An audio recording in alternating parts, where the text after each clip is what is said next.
من الشیطان الرجیم بسم اللہ الرحمن الرحیم الحمد للہ الذی نور قلوب العارفین بنور معرفتہ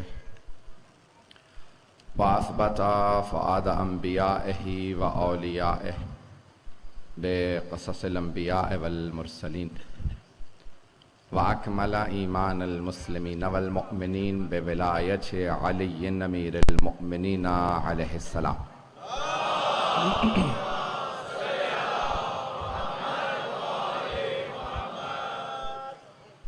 والصلاة والسلام والتحیۃ والاکرام علی افضل الموجودات العبد المؤید والرسول المسدد المصطفى الامجد المحمود الاحمد اعنی ابا القاسم محمد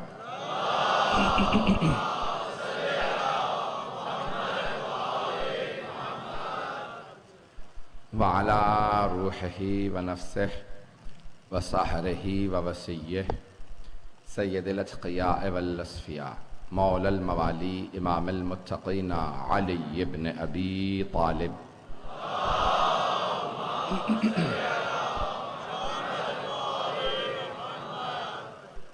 وعلى اوصیائه لا سیما بقیت اللہ فی الارضین روحی وارواح العالمین لتراب مقدمہ الفدا واللعنة الدائمة على اعدائهم اجمعین من الآن الى قیام یوم الدین.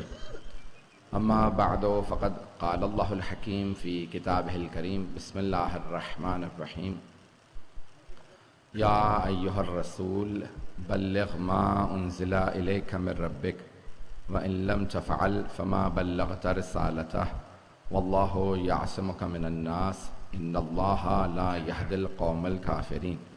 صدق اللہ العلی العظیم. صلوات.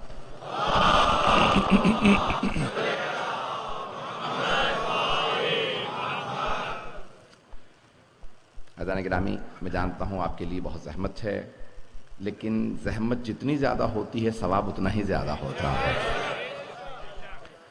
اور جتنی بھی زحمت ہو یہ اتنی زحمت نہیں جتنی زحمت دین پہنچانے والی ہستیوں نے اٹھائی ہے. میں نے ولایت و امامت کے عنوان سے عشرے کو شروع کیا ہے، اسی کو جاری رکھوں گا جب تک پروردگار مہلت دیتا رہے گا.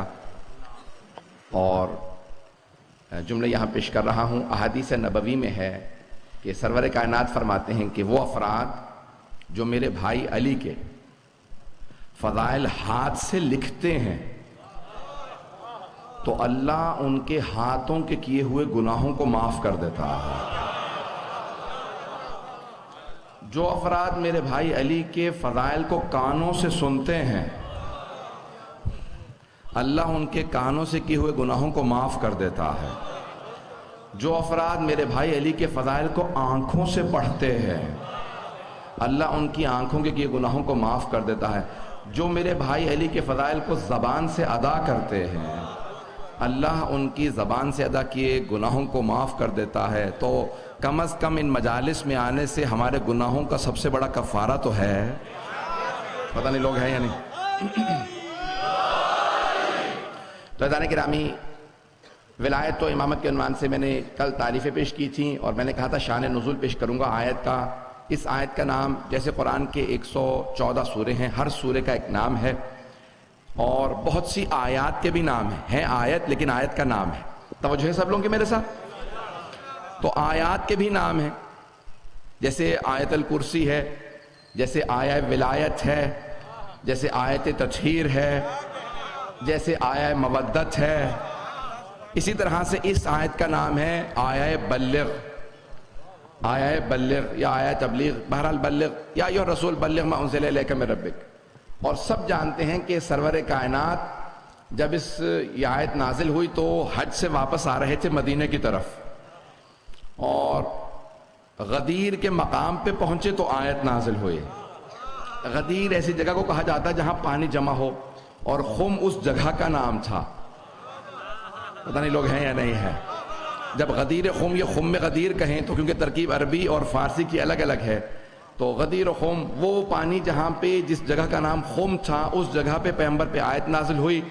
آپ نے انتظار نہیں کیا مدینے پہنچ جاؤ. جیسے ہی آیت نازل ہوئی آپ نے فوراً جو آپ کے قریبی ترین اصحاب تھے انہیں آواز دی کہ سلمان، ابو ذر، مقداد، عمار یہیں پہ ممبر بنا دو، مجھے کچھ اعلان کرنا ہے. تو پیغمبر نے قریبی ترین اصحاب سے کہا، نام میں بتا چکا ہوں، اب سمجھ میں آئے پیغمبر کے 4 یار.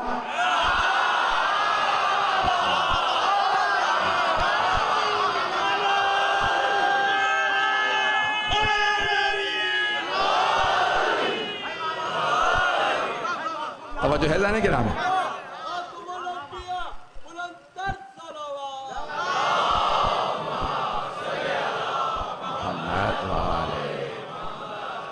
میدان گرامی اگر یہاں پہ اس بارش میں بیٹھ کے سننا جہاد ہے تو پڑھنا بھی جہاد ہے. تو میں پوری جس طرح سے پیش کرتا ہوں مجالس اسی طرح سے پوری کوشش کروں گا. آپ کو پتہ ہے اس کے بعد 2 مجالس اور ہوتی ہیں. میں پورا اپنا سینہ بھی استعمال کرتا ہوں، گلا بھی پورا استعمال کرتا ہوں. کبھی یہ نہیں سوچتا کہ میں کہاں پہ پڑھ رہا ہوں. جو مجھے پڑھنا ہوتا ہے جن ہستیوں کی خوشنودی کے لیے پڑھ رہا ہوں میں اپنے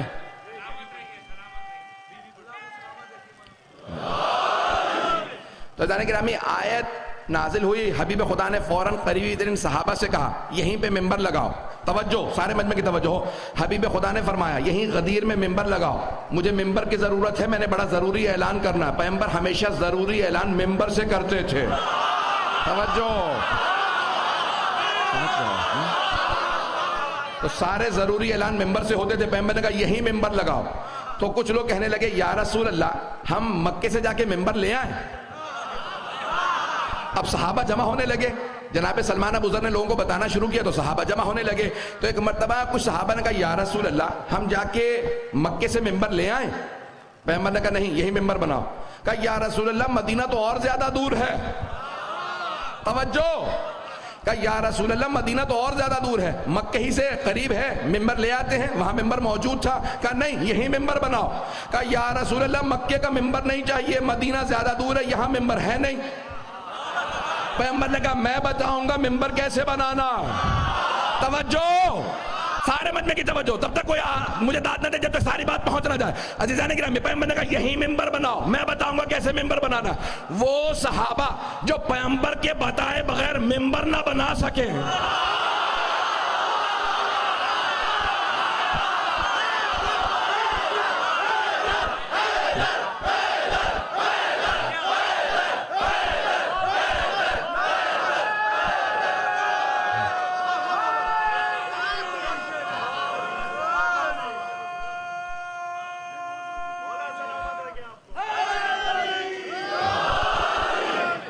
توجہ فرمائے جانے کی راہ. تو جب پیغمبر نے کہا یہی ممبر بناؤ، وہ صحابہ جو پیغمبر کے بغیر بتائے ممبر نہ بنا سکیں، جیسے سب بیٹھے میں بھی ویسے بیٹھوں گا، وہ پیغمبر اسلام کے صحابہ جو بغیر پیغمبر کے بتائے ممبر نہ بنا سکے، ممبر نہ بنا سکے. ممبر لکڑی کا ممبر بن سکتا ہے، جو بغیر پیغمبر کی ہدایت کے ممبر نہ بنا سکے وہ وارث ممبر کیسے بنا سکتے ہیں.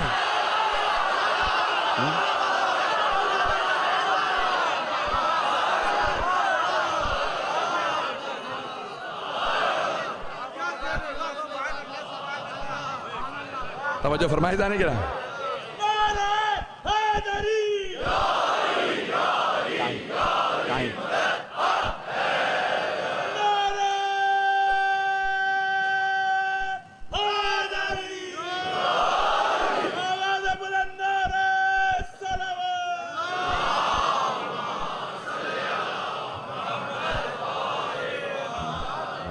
توجہ ہے جانے کی راہ میں. چلتے رہیں گے نا اسی موسم کے اندر. تو جانے کی راہ میں پیغمبر اسلام نے کہا یہیں پہ ممبر بناؤ. کہا یا رسول اللہ ممبر ہے نہیں. کہا میں بتاتا ہوں ممبر کیسے بنانا. گھوڑے کی پشت پہ زین رکھی جاتی ہے اور اونٹ کی پشت پہ پالان رکھے جاتے ہیں، کجاوے رکھے جاتے ہیں. تو کہا کجاووں کو اتارو اور یہاں پہ ممبر بنا دو. تو انہوں نے کچھ اونٹوں سے پالان اتارے، ایک پلیٹ فارم بنا دیا. جیسے یہ آپ کا اب لفظ جو ہے کو مناسب اور اردو میں ذہن میں نہیں آ رہا تھا، تو انہوں نے ایک ممبر بنایا کہ جہاں پہ ایک بنیادی سی ایک تھوڑی سی ایک مقدار کی ایک قداور سی جگہ بن گئی. پیغمبر اسلام نے کہا کافی نہیں ہے, ذرا تھوڑا ممبر اور بلند بناؤ. انہوں نے کچھ اور کجاوے اتارے وہاں پہ رکھ دیے. پیغمبر نے کہا نہیں, اس ممبر کو اور اونچا کر دو. کہا یا رسول اللہ, آپ ہمیشہ کہتے ہیں بات سن لیں کافی ہے, آپ ہمیشہ فرماتے ہیں لوگ بات سن لیں کافی ہے, تو دکھنا کیوں ضروری ہے؟ کہا نہیں, آج سنانا کافی نہیں, آج دکھانا ضروری ہے. کہ ممبر کو اور بلند کر دیا جائے. اور ایک اور بات تھی, وہاں کسی علی کا اعلان ہونے والا تھا, تو ممبر بہت بلند ہونا چاہیے تھا, بہت اونچا ممبر بنایا. پیغمبر اسلام نے کہا جو آگے چلے گئے ہیں ان سے کہو واپس آ جائیں, جو پیچھے رہ گئے ہیں ان سے کہو غدیر میں آ جائیں, جو دائیں بائیں نکل گئے ان سے کہو سب غدیر میں آ جائیں. جملہ آج سوشل میڈیا پہ چل چکا ہے, کئی جملے پہلے پہنچ جاتے ہیں انسان سے, پڑھتا میں کہیں پہ ہوں اور جملہ کہیں پہ کہاں سے کہاں چلا جاتا ہے, دہرانا بڑا مشکل ہو جاتا ہے. سن لیجئے گا پھر بھی, اگر آپ نے پڑھ بھی لیا ہو تو پھر بھی سن لیجئے گا. تو اب سرور کائنات نے کہا غدیر میں ممبر لگاؤ, جو آگے جا چکے کہو واپس آ جائیں, جو پیچھے رہ گئے ہیں ان سے کہو سب غدیر میں جمع ہو جائیں, جو دائیں بائیں نکل گئے سب سے کہو واپس آئیں. اس زمانے میں غدیر چوراہا تھا, نہیں پہنچا پایا. غدیر چوراہا تھا, جو مکے سے چھوڑنے آتے تھے نا, الوداع کرنے آتے تھے, وہ غدیر تک آتے تھے پھر واپس چلے جاتے تھے. جو مدینے جاتے تھے وہ غدیر سے مدینے جاتے تھے, جنہوں نے یمن جانا ہوتا تھا غدیر سے یمن جاتے تھے, عراق ایران والے غدیر سے ایران عراق جاتے تھے. پتہ نہیں لوگ ہیں یا نہیں. غدیر چوراہا تھا. بچوں کے لیے بتا دوں, غدیر جنکشن تھا. غدیر چوراہا تھا, جنکشن تھا, جہاں سے سارے راستے جاتے تھے. اس زمانے کے راستے بھی غدیر سے جاتے تھے. اس زمانے کے راستے بھی غدیر سے جدا ہوتے ہیں. اس زمانے میں راستوں کا چوراہا تھا, آج عقیدوں کا چوراہا. توجہ توجہ عزیزان گرامی, آج عقیدے کے چوراہے کا نام غدیر ہے. پیغمبر فرما رہے ہیں جو آگے نکل گئے انہیں غدیر میں لے آؤ, جو غدیر سے پیچھے رہ گئے ان سے کہو غدیر میں آ جائیں, جو دائیں بائیں چلے گئے سب سے کہو غدیر میں جمع ہو جائیں. آج بھی کچھ غدیر سے آگے نکل گئے ہیں, کچھ غدیر سے پیچھے رہ گئے ہیں. نہیں ہے بی بی مجمع میرے ساتھ, میں پورا خون جگر دے رہا ہوں. پیغمبر فرما رہے ہیں جو غدیر سے آگے نکل گیا واپس لے آؤ, جو پیچھے رہ گئے غدیر میں آ جائیں. جو آگے نکل گئے غدیر سے وہ کہنے لگے علی اللہ ہے, جو پیچھے رہ گئے وہ کہہ رہے تھے علی بندہ ہے. پیغمبر نے کہا نہیں, جو آگے نکل گئے کہو واپس آئیں, جو پیچھے رہ کے کہو غدیر میں آ جائیں. نہ علی اللہ ہے, نہ علی بندہ ہے, علی مولا.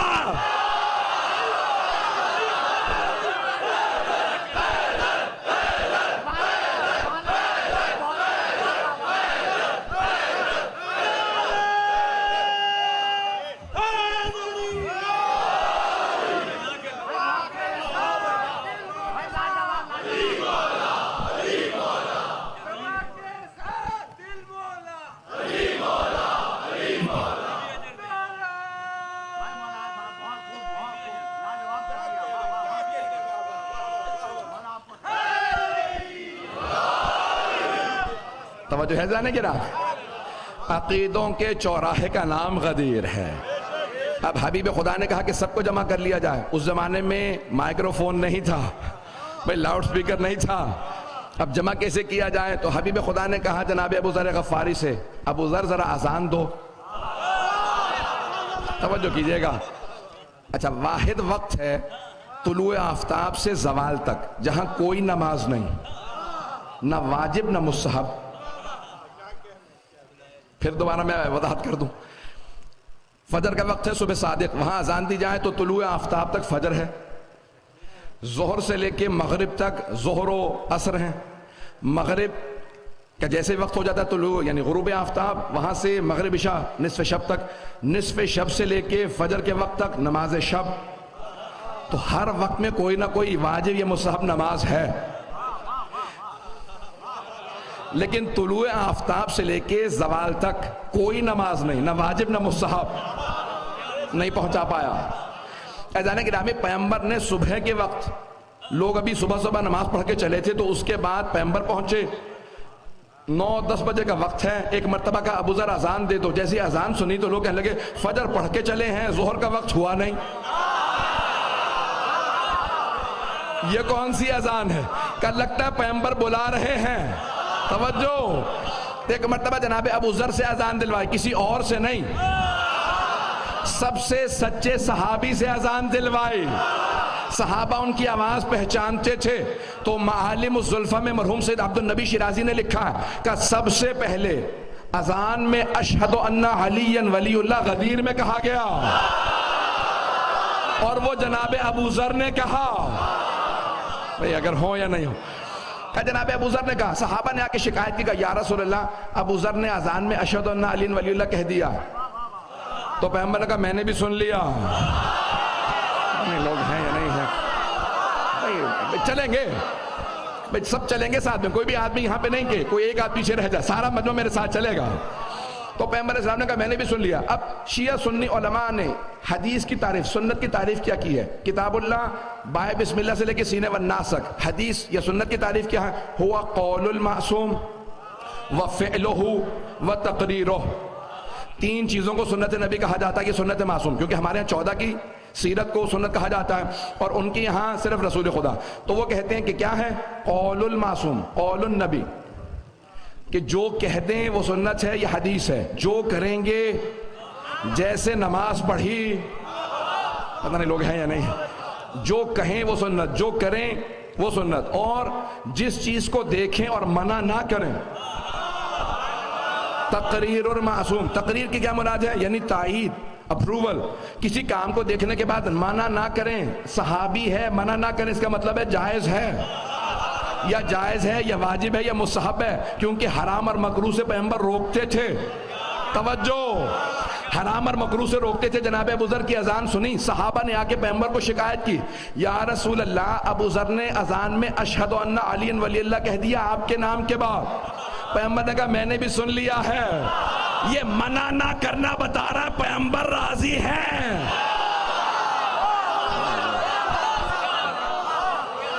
یہ پیغمبر راضی ہیں، میں وقت نہیں ہے، میں تفصیل سے نہیں جا سکتا، تو پیغمبر نے ایک مرتبہ جمع کرنا شروع کیا، صحابہ آئے، کہا یا رسول اللہ کوئی ضروری کام ہے؟ کہا بہت ضروری کام ہے۔ کہا کتنا ضروری ہے؟ کہا وَإِن لَمْ تَفْعَلْ فَمَا بَلَّغْتَ رِسَالَتَهَا، کہا سب کو جمع ہونا ہوگا۔ تو کہا یا رسول اللہ اتنا بڑا مجمع یہاں پہ جمع ہوگا تو کیا کیا جائے گا؟ کہا بھئی بیٹھنا شروع کر دو، مرد میرے سامنے بیٹھ جائیں، دائیں طرف بیٹھ جائیں، بائیں طرف، اور میری پشت پہ مستورات بیٹھ جائیں، کیونکہ ممبر اونچا ہے، پتہ نہیں لوگ ہیں یا نہیں، پردے کا اہتمام موجود ہے، پشت پہ صحابیات بیٹھ جائیں۔ مجمع لگنے لگا، سب کو پریشان کا یا رسول اللہ گرمی بہت اور ہم سب نے سر منڈا رکھے ہیں، حج کر کے آئے ہیں، توجہ، کہ یا رسول اللہ کوئی ضروری بات؟ کا بہت ضروری ہے۔ کہ کیا بات ہے؟ کہ ابھی بتاتا ہوں، بیٹھو تو۔ اب مجمع سارا کا سارا صحابہ صحابیات کا سارا مجمع جمع ہو گیا، علماء نے لکھا، مورخین نے، 90,000 کا مجمع، 1,10,000 کا مجمع، 1,24,000، 1,40,000 اور اس سے بھی زیادہ۔ ہم 1,24,000 اس لیے کہتے ہیں کیونکہ معصوم نے کہا، جہاں مورخ میں اور معصوم کی روایت میں اختلاف ہو ہم تاریخ چھوڑ دیتے ہیں، معصوم کا فرمان لے لیتے ہیں۔ چلتے رہیں گے، رفتار تو میری میں بالکل روک نہیں سکتا ہوں۔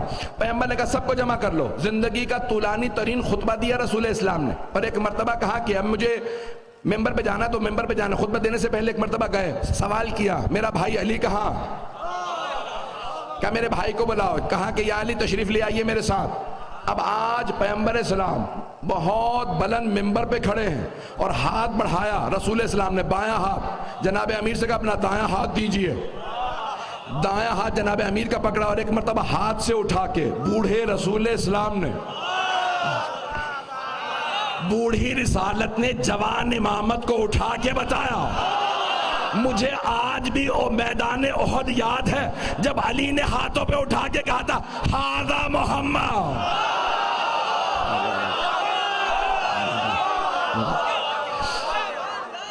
میں کس طرح سے پیش کروں گا، رفتار میں کم نہیں کر سکتا۔ کہا آج احد کا میدان دوبارہ سجاؤں گا، وہاں علی نے کہا تھا ھذا محمد رسول اللہ، لفظ ھذا ذہن میں رکھیے گا۔ کہ وہاں علی نے رسالت کا تعارف کروایا تھا، آج مجھے ولایت و امامت کا تعارف کروانا۔ آج پیغمبر نے اپنے ساتھ ممبر پہ بٹھا لیا، سید العلماء نے یہی لکھا کہ ممبر پہ ساتھ بٹھایا، صحابہ کا مجمع آج سن کم رہے تھے، دیکھ زیادہ رہے تھے، پیغمبر کو کم دیکھ رہے تھے، علی کو زیادہ دیکھ رہے تھے کہ آج کچھ ہونے والا ہے۔ پیغمبر ہمیشہ ممبر پہ اکیلے ہوتے ہیں، آج علی ساتھ بیٹھے ہیں، اب دو افراد ممبر پہ ساتھ ساتھ بیٹھے ہیں۔ پیغمبر نے خطبہ دیا، جیسے آج یہاں بارش ہو رہی ہے، وہاں دھوپ بہت زیادہ تھی، کچھ نے سروں پہ چادریں لے لیں، کچھ ویسے ہی دیکھنا نہیں چاہ رہے تھے اور کچھ سننے سے قاصر تھے۔ جب واپس مدینے گئے تو کسی نے پوچھا بھائی پیغمبر نے کیا اعلان کیا؟ کہ مجھ سے مت پوچھو، میں دور بیٹھا تھا۔ میں نے کوشش کی ویسی پیش کروں کہ تو ایک صاحب نے کہا بھائی میں بہت دور بیٹھا تھا، نہ میں سن سکا نہ میں دیکھ سکا۔ تو کہا بھائی آپ تو کہہ رہے ہیں آپ سب سے آگے بیٹھے تھے، آپ نے کیا دیکھا کیا سنا؟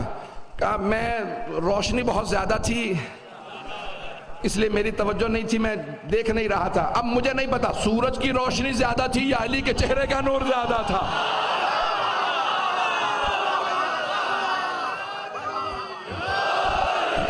بھائی توجہ، سارے مجمع کی توجہ رہے گی۔ آپ کی محبتوں عقیدتوں کی نظر کر رہا ہوں، رفتار بہت زیادہ تو نہیں ہے میری، سمجھ میں آ رہی ہے گفتگو؟ تو ایک مرتبہ سرور کائنات نے کہا کہ ایک مرتبہ سارے صحابہ سے مخاطب ہو کے کہا اور سب سے اقرار لیا، الستو اولا بکم من انفسکم۔ میں نے کل کہا تھا مولا کے کئی معانی ہیں، تو پیغمبر نے سوال کیا، قرآن میں سورہ تحریم میں آیا ہے کہ النبی اولا بالمؤمنین من انفسہم، نبی مومنوں کے نفسوں پہ ان سے زیادہ اختیار رکھتے ہیں۔ تو پیغمبر نے یہی سوال کیا، الستو اولا بکم من انفسکم، اے صحابہ میں کیا آپ کے نفسوں پہ آپ سے زیادہ اختیار نہیں رکھتا؟ تو قالوا بلا، سب نے یک زبان ہو کے کہا بے شک یا رسول اللہ آپ ہمارے نفسوں پہ ہم سے زیادہ اختیار رکھتے ہیں۔ اب جب پیغمبر نے سوال کیا اور سب نے جواب دیا تو پیغمبر کھڑے ہو گئے، توجہ میری طرف رکھیے گا، پیغمبر کھڑے ہو گئے اور ایک مرتبہ اپنے دونوں ہاتھوں سے جناب امیر کے دونوں بازوؤں کو پکڑا اور ایک مرتبہ بلند آواز سے کہا ان اللہ مولایا، اللہ میرا مولا ہے، وَأَنَا مَوْلَى الْمُؤْمِنِينَ، اور میں سارے مومنوں کا مولا ہوں، فَمَنْ كُنْتُ مولا، جس کا میں مولا ہوں، فَهَذَا عَلِيٌّ مولا۔ بھائی توجہ، ابھی کوئی نعرہ نہیں لگا، فَهَذَا عَلِيٌّ مولا، دونوں ہاتھوں سے اٹھایا۔ میرے ہاتھ میں رومال ہے، اگر میں اپنے دونوں ہاتھوں میں رومال اٹھا لوں نا تو جتنا رومال ہے میں اتنا چھپ جاؤں گا۔ کچھ لوگ پہنچ گئے، جتنا رومال ہے نا میں اتنا چھپ جاؤں گا۔ اگر ایک بچے کو سامنے پکڑ کے کھڑا کر دوں، جتنا وہ بچہ ہے نا اتنا چھپ جاؤں گا، باقی پھر بھی نظر آتا رہوں گا۔ لیکن اگر میرے ہی قد کا کوئی آدمی میرے سامنے کھڑا ہو جائے تو میں پوری طرح چھپ جاؤں گا۔ پیغمبر نے دونوں ہاتھوں سے مولا کو سامنے رکھا، اب بالکل پیغمبر چھپ گئے تھے، صرف مولا نظر آ رہے تھے۔ تو پیغمبر بتا رہے تھے دیکھو محمد رسول اللہ رہے گا لیکن پردے میں سے علی ولی اللہ ہے۔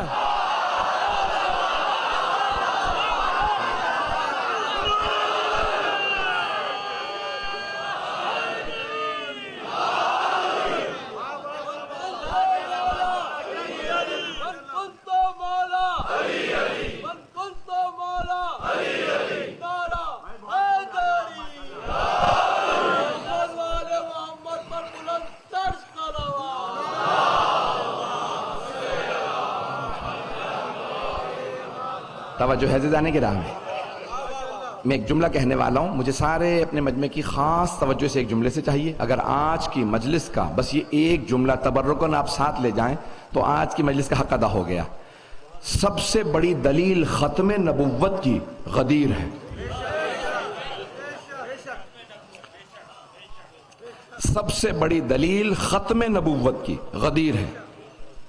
جملہ میں نہیں پہنچا پایا، تمام انبیاء کا کلمہ تھا لا الہ الا اللہ، پہلا جملہ سب کا ایک، آدم صفی اللہ، لا الہ الا اللہ نوح نجی اللہ، لا الہ الا اللہ ابراہیم خلیل اللہ، لا الہ الا اللہ اسماعیل ذبیح اللہ، لا الہ الا اللہ موسیٰ کلیم اللہ، لا الہ الا اللہ عیسیٰ روح اللہ، لا الہ الا اللہ محمد الرسول اللہ۔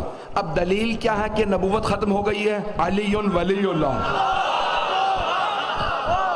یہ علی ولی اللہ سے پتہ چلتا ہے کہ آج نبوت ختم ہو گئی، امامت شروع ہو رہی ہے. تو غدیر سب سے بڑی دلیل ہے ختم نبوت کی، اگر بات پہنچ گئی ہو.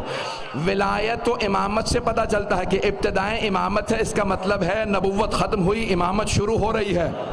عزیزان گرامی، جملہ کہہ رہا ہوں، کسی کو گرا نہ گزر جائے، بہت معذرت کے ساتھ میرے جتنے بھی بھائی سن رہے ہیں، سیکورٹی والے اور میرے تمام بھائی. عزیزان گرامی، جب بہت بڑا مسئلہ ختم نبوت کا 1973 میں کھڑا ہوا اور 74 میں باقاعدہ کورٹ میں لے جایا گیا اور کورٹ کے اندر بحث ہونا شروع ہو گئی کہ ختم نبوت کو ثابت کیسے کیا جائے، تو ایک بڑے آج کل پاکستان کی تو اب تو سیاست میں بہت بڑا نام ہے ان کا، بہت بڑے مولانا ہیں، ان کے والد تھے، مولانا کا نام نہیں لوں گا، پیٹرول ڈیزل وغیرہ، اگر بات پہنچ گئی ہو مجھے نہیں معلوم لوگ ہیں یا نہیں ہیں. تو وہ میں پہلے کہہ چکا ہوں. تو والد ان کے مناظرہ کر رہے تھے، ہار گئے مناظرہ، یعنی کورٹ کے اندر انہوں نے پیشی کے اندر دلیلیں پیش کرنی تھی تو وہ ہار گئے تیسرے خلیفہ سے، قادیانیوں کے. اب آگے پہنچ گئی ہو.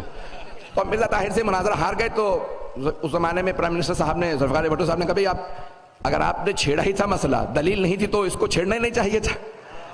الٹا آپ نے عدالت میں جا کے یہ پورا کا پورا کیس ہار کے اچھا خاصا بہت بڑا تنازع کھڑا کر دیا. تو اب ہائی کورٹ میں آپ نے اپیل کی ہے، صبح ہائی کورٹ میں بحث ہے، رات کے 12 بج رہے ہیں، حل کیا ہے آپ کے پاس؟ کہا حل تو کچھ نہیں ہے، وہ وہی بحث لے کے آئیں گے، میں وہیں ہار جاؤں گا. پتہ نہیں لوگ اس معاملے میں بڑے سچے تھے. کہا وہ کل پھر وہی دلیلیں دیں گے اور میں پھر وہیں پہ ہار جاؤں گا. تو کبھی حل کیا؟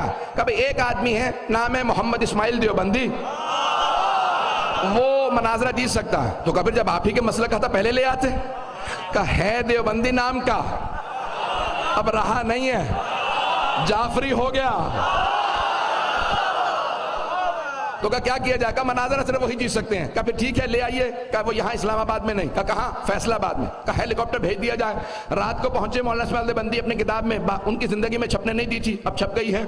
جانے گرامی وہیں سے پیش کر رہا ہوں. کہا ایک مرتبہ ہیلی کاپٹر اترا. کہا بھئی یہاں مولانا اسماعیل دیوبندی نامی کوئی آدمی؟ کا ہاں ہیں، فلاں جگہ رہتے ہیں. کہا میں اپنے غربت کے اندر سو رہا تھا، بنیاد میں غربت، وہاں پہ جیسے بھی دستک ہوئی. کبھی آپ کو بلایا ہے کچھ افراد اسلام آباد سے آئے. کا کیا معاملہ ہے؟ کہ صبح ہائی کورٹ کے اندر مناظرہ ہے، آپ کو پہنچنا ہے ختم نبوت میں دلیل دینے کے لیے، تیاری ہے؟ کہا میں ہمیشہ تیار ہوں. توجہ. کہا لیکن اسلام آباد پہنچیں گے کیسے اتنی جلدی؟ کہ ہمارے پاس ہیلی کاپٹر ہے. آپ چلیں گے؟ کہاں چلیں گے، لیکن میرا بکسہ ہے کتابوں کا، آ جائے گا ہیلی کاپٹر میں. کہا کتنا بڑا بکسہ؟ نے دکھایا. کہا کہ آئیے، فوراً لے گئے. پہنچے تو وہاں پہ جا کے 4.5 گھنٹے بحث ہوئی اور انہوں نے ہرا دیا.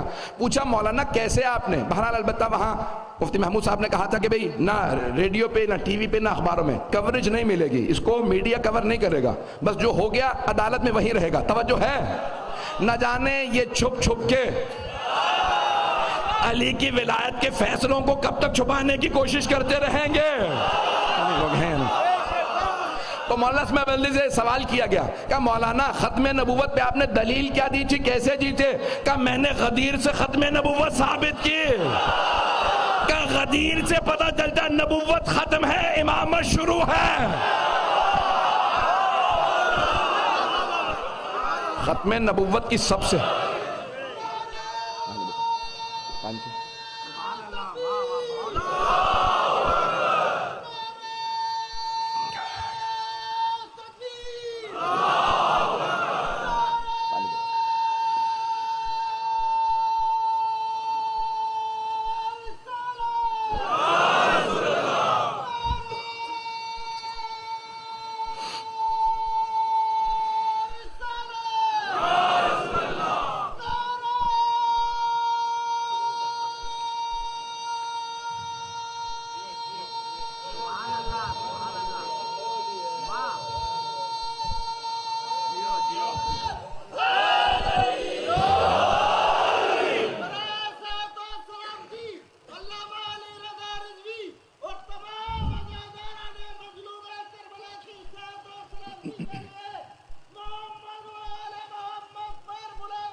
توجہ ہے زیزان گرامی، مجھے جس بات کو پیش کرنا تھا، غدیر کا اعلان ہو گیا اور سب بخن بخن کہہ کے جانے لگے۔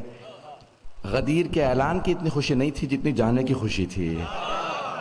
تو جب سب جانے لگے تو پیغمبر نے کہا بھی جانے کی اجازت نہیں ہے۔ کہا یا رسول اللہ اب کیا باقی رہ گیا؟ کہا تب تک کوئی نہیں جا سکتا جب تک کہ سب میرے بھائی علی کی بیعت نہ کر لیں۔ دوستوں کی بیعت نہیں ہوتی۔ میں جملہ کہہ گیا ہوں کہ جو کہتے ہیں مولا دوست کے معنی میں ہے، دوست کی بیعت نہیں ہوتی ہے، مولا اولا بے تصرف ہو تو پھر اس کی بیعت ہوتی ہے۔ کہ تب تک کوئی نہیں جا سکتا جب تک سب میرے بھائی علی کی بیعت نہ کر لیں۔ تو ایک صحابی نے کہا یا رسول اللہ اتنا بڑا مجمع جب تک علی کی بیعت کرے گا کئی دن گزر جائیں گے۔ یا رسول اللہ اتنے بڑے مجمع کو مت روکیے، یہ تو کئی دن کا معاملہ ہے۔ آپ نے فرمایا مجھے پرواہ نہیں ہے، جب تک سب بیعت نہ کر لیں تب تک کوئی نہیں جا سکتا۔ کہا یا رسول اللہ پھر سب کے کھلانے پھلانے کا ذمہ آپ کے ذمہ ہے۔ فرمایا کہ مجھے پرواہ نہیں ہے، میری اونٹنی کو نہر کر دو۔ کہا یا رسول اللہ ایک اونٹنی اتنے مجمع کے لیے کافی نہیں ہے۔ کہا تمہیں نہیں معلوم میرے چچا ابو طالب نے دعوت ذوالعشیرہ میں ایک بھیڑ کی ران سے سارے قبیلے کو سیر کر دیا تھا، اور جس پہ ابو لہب نے سوال کیا ابو طالب پورے قبیلے کو دعوت دے کے بس ایک بھیڑ کی ران پکائی ہے، ہم میں سے ایک ایک آدمی پورا پورا بکرا کھانے والا، اور تم نے اتنی سی ایک ران پکا کے سب کو دعوت دے لی کہ جتنا کھا سکتے ہو ابو لہب کھاؤ، یہ ختم نہیں ہوگا۔ کہا ابو طالب جب کھانے والے موجود کھانا کم تو کیسے ختم نہیں ہوگا؟ کہا کیونکہ میرے بھتیجے محمد کا ہاتھ مس ہو گیا، مجھے کوئی دوسرا مسلمان دکھاؤ جس کا اتنا اعتقاد ہو۔ تو کہا پیغمبر نے کہا کہ میری اونٹنی ہے، نہر کر دو سب کو کھانا کھلاؤ۔ ایک مرتبہ اونٹنی کو نہر کیا گیا۔ کہا یا رسول اللہ پانی کا کیا کیجئے گا؟ کہا یہاں پانی موجود ہے۔ کہا پانی اتنا نہیں کہ سارا کا سارا یہ پورا قافلہ پی سکے۔ کہا کچھ سے کہا کنواں کھودو۔ کہا کچھ کو اسی میں مصروف رکھو۔ کچھ نے کنواں کھودا۔ کہا یا رسول اللہ پانی کھا رہا ہے، اب میں اپنے انداز سے کہوں گا۔ پیغمبر نے کہا ہوگا پانی کو میرے پاس لاؤ، کنویں کو میرے پاس لاؤ۔ پیغمبر کنویں کے قریب آئے، اپنا لعاب دہن کنویں میں ڈالا۔ کہا اب پی کے دیکھو۔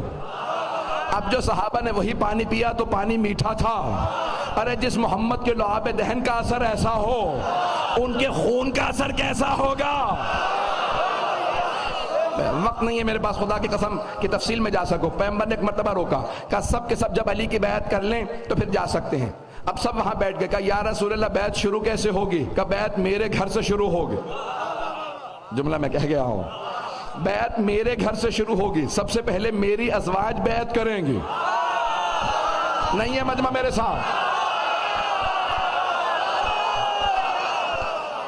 بیعت میرے گھر سے شروع ہوگی، سب سے پہلے میری ازواج بیعت کریں۔ مجمع کی توجہ ہو، بیعت ہے مبایعہ، بیعت ہے باب مبایعہ، مباحثہ۔ میں تقریر کر رہا ہوں آپ سن رہے ہیں، لیکن بحث مباحثہ تب تک نہیں ہو سکتا جب دو پارٹیاں نہ ہو، دونوں میں بحث ہوتی ہے تو کہتے ہیں مباحثہ ہو رہا۔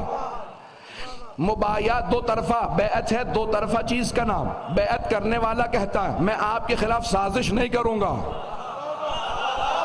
نہیں ہے مجمع، نہیں ہے مجمع میرے ساتھ؟ بیعت کرنے والا کہتا ہے میں آپ کے خلاف سازش نہیں کروں گا، جنگ میں حصہ نہیں لوں گا، بغاوت نہیں کروں گا، بیعت پہ باقی رہوں گا، وفادار رہوں گا، تابعدار رہوں گا، یہ بیعت کرنے والا۔ اور بیعت لینے والا کیا کہتا ہے؟ اگر تم بیعت پہ باقی رہے تو میں شفاعت کروں گا، لیکن یاد رکھنا اگر بیعت سے پھرے تو شفاعت کا حق میرے پاس ہے، میں چھین لوں گا۔ اب سمجھ میں آیا پیغمبر نے گھر سے بیعت کیوں شروع کی؟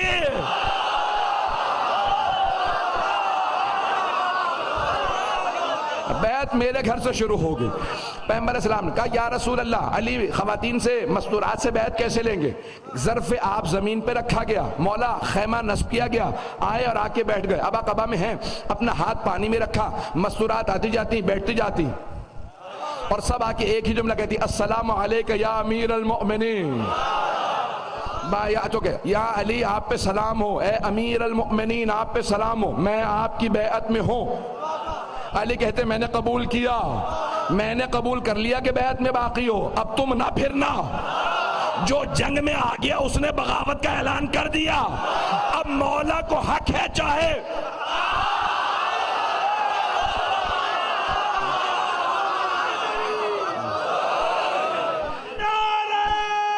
بس بھی وقت نہیں ہے، وقت نہیں بیٹا.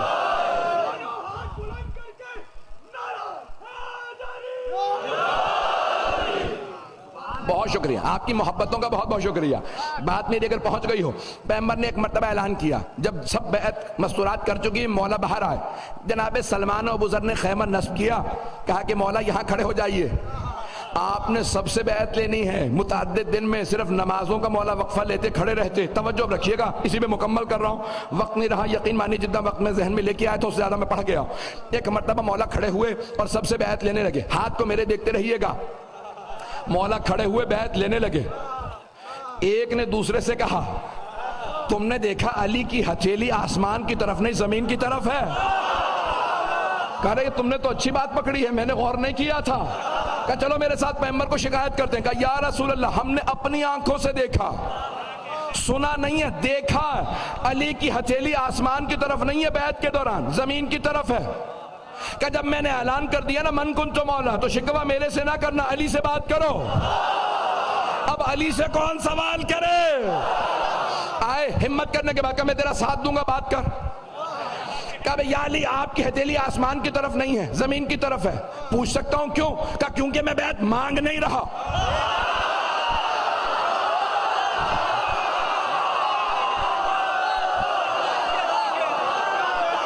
کہا میں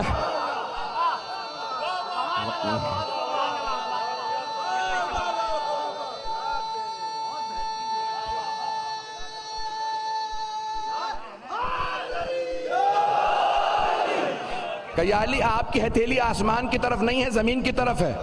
پوچھ سکتا ہوں کیوں؟ کہ کیونکہ میں بیعت مانگ نہیں رہا، میں بیعت لے رہا ہوں. بیعت مانگنے والے اور ہیں، بیعت لینے والے اور ہیں. کہ یا علی آپ ہر بات پہ آیت پیش کرتے ہیں، کوئی آیت ہے کہ ابھی تم نے پیغمبر سے سنا لحمہ لحمی ودمہ دمی، علی کا گوشت میرا گوشت، علی کا خون میرا خون، علی کا ہاتھ میرا ہاتھ. کا قرآن میں آیت ہے کہ ان الذین یبایعونک یبایعون اللہ. اے میرے حبیب جو آپ کی بیعت کرتے ہیں وہ آپ کی بیعت نہیں کرتے، وہ اللہ کی بیعت کرتے ہیں. اگلی آیت کا جز ہے ید اللہ فوق ایدیہم، اللہ کا ہاتھ ہر ہاتھ سے اوپر ہے، نیچے نہیں.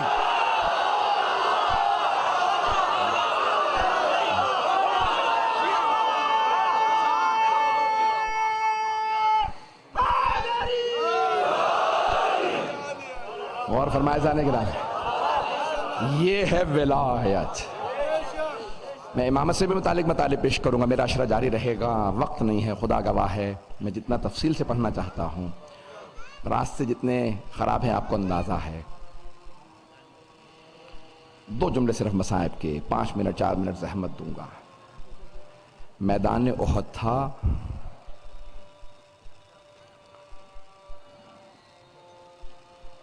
جناب حمزہ جو سید الشہداء ہیں جنگ کر رہے تھے. ابو سفیان اور ہندہ نے اپنے غلام وحشی سے کہا کہ یا ہمیں محمد کا سر چاہیے یا علی کا. اس نے کہا میں دونوں کو نہیں مار سکتا. کہا کیوں؟ کہ رسول اسلام کے چاروں طرف لوگ ہوتے ہیں اور علی کی نظر چاروں طرف ہوتی ہے. تو ہندہ نے کہا، یزید کی دادی معاویہ کی ماں، ایک مرتبہ کہا کہ اب میں اور کچھ نہیں سنوں گی، مجھے پھر حمزہ کا کلیجہ چاہیے. اس نے کہا میں مار دوں گا لیکن سامنے سے وار نہیں کروں گا، حمزہ شیر کا شکار کرنے والا ہے، اگر دیکھ لیا تو اسی وقت مجھے قتل کر دیں گے. کہا پھر کیسے مارو گے؟ کہا میں پشت سے حملہ کروں گا، نیزہ ماروں گا پشت سے، سامنے سے نکال دوں گا. کہا ٹھیک ہے. ایک مرتبہ اس نے چھپ کے جناب حمزہ کو پشت سے نیزہ مارا اور واقعاً سامنے سے نکل آیا. جب جناب حمزہ گرے نا تو اس وقت بھی کہہ رہے تھے کہ یا رسول اللہ آپ تنہا رہ جائیں گے. اب سمجھ میں آیا امام حسین کی تنہائی کیا ہے. بس 2 جملوں کی زحمت دوں گا. تو جناب حمزہ جب گرے تو بکھرے ہوئے تھے تمام صحابہ، لاشیں دور دور تھے، جناب حمزہ کہیں دور تھے. ہندہ نے فوراً وحشی سے کہا سینہ چاک کر کے مجھے کلیجہ نکال دے. اس نے سینہ چاک کیا جناب حمزہ کا اور کلیجہ نکالا.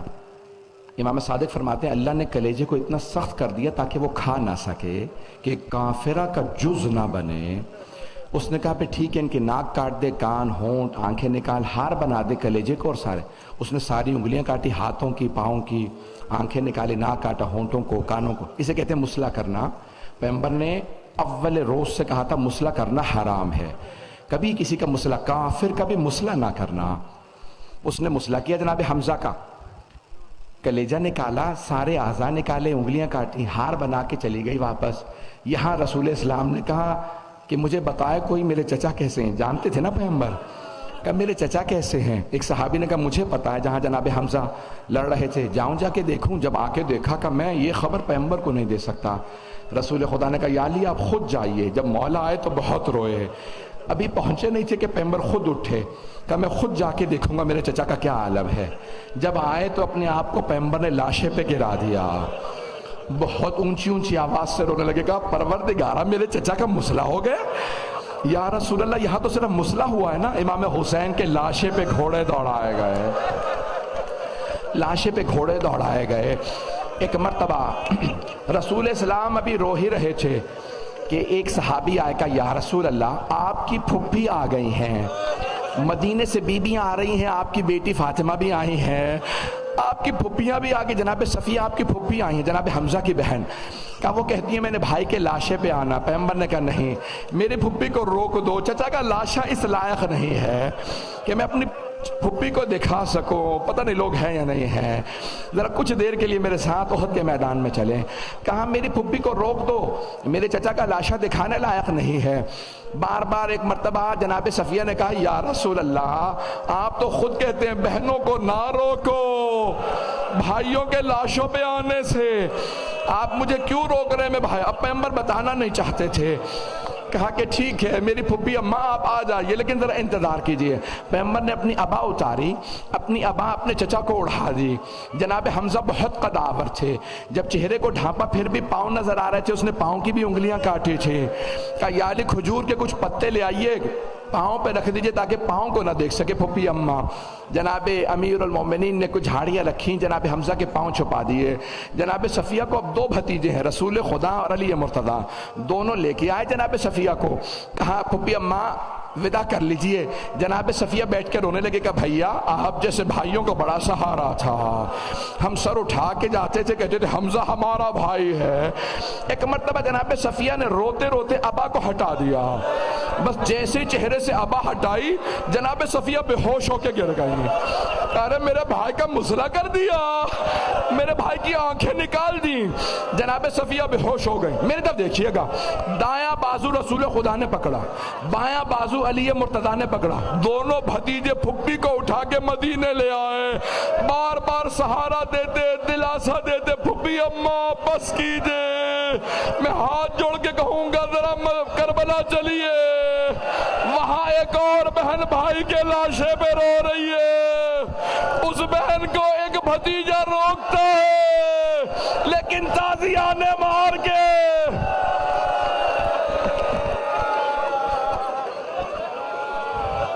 الا لعنت اللہ علی القوم الظالمین وَسَيَعْلَمُ الَّذِينَ ظَلَمُوا أَيَّ مُنْقَلِبٍ يَنْقَلِبُونَ. بس بھئی وقت نہیں تھا کہ میں مسائل پڑھ سکتا. دو جملے کہوں گا دعا کے، میرے ساتھ چلیے گا. 11 محرم کا دن نکلا.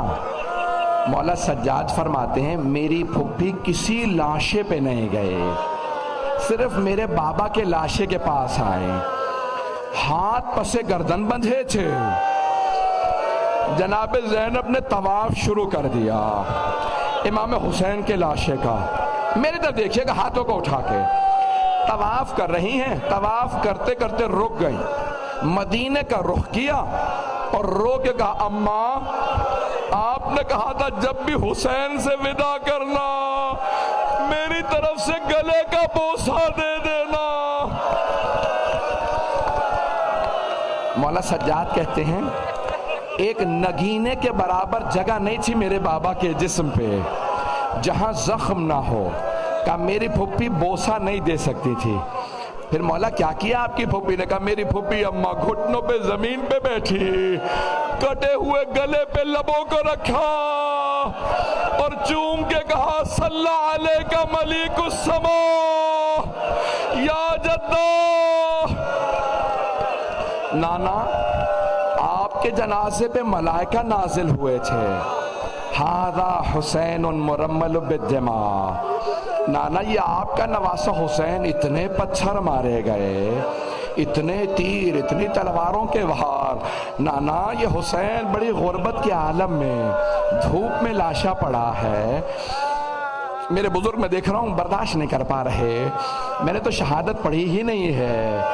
ہاتھوں کو بلند کیجئے گا. بس ایک واسطہ دوں گا. پروردگارا تجھے واسطہ اس لاشے کا جسے پامال کر دیا گیا تھا. امام زمانہ کہتے ہیں میرا سلام وہ ٹوٹی ہوئی پسلیوں پہ، میرا سلام وہ سر پہ جو نیزے پہ بلند تھا. کبھی لاشوں کی انگلیاں تو نہیں کاٹی جاتی. پروردگارہ مولا حسین کی عظمتوں کا واسطہ امام زمانہ کا ظہور دیکھنا نصیب فرما. دشمنان اہل بیت کو نیست و نابود فرما. پروردگارہ کشمیر کو آزاد فرما. جہاں جہاں مومنین بسے ان کے جان مال سے آبرو کی حفاظت فرما. ربنا تقبل منا انك انت السميع العليم بحق محمد وآلہ الطیبین الطاہرین المعصومین.